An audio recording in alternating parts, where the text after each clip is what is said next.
उठा के तू गीताया पुराण के हाथावा में फारसा चले सीना तान के रखले हिला के उ तो पूरा ब्रह्मांड के हई हम वंशजु हे दादा परशुराम के। जय परशुराम जी, जय जय परशुराम जी, जय परशुराम जी, जय जय परशुराम जी।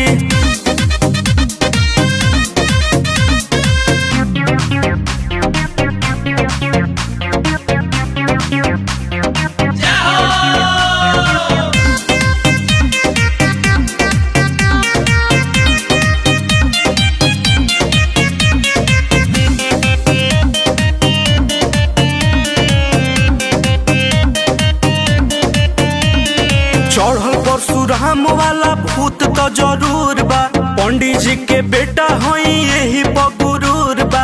जानते है बतिया के दुनिया जहान जी, पौआ पखरले बाणे प्रभु श्री राम जी। जय परशुराम जी, जय जय परशुराम जी, जय परशुराम जी, जय जय परशुराम जी।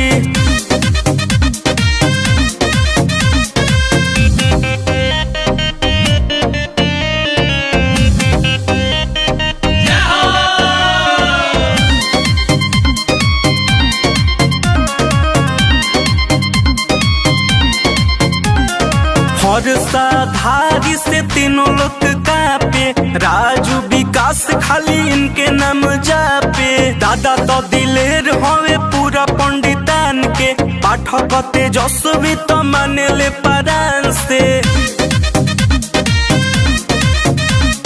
जय परशुराम जी, जय जय परशुराम जी,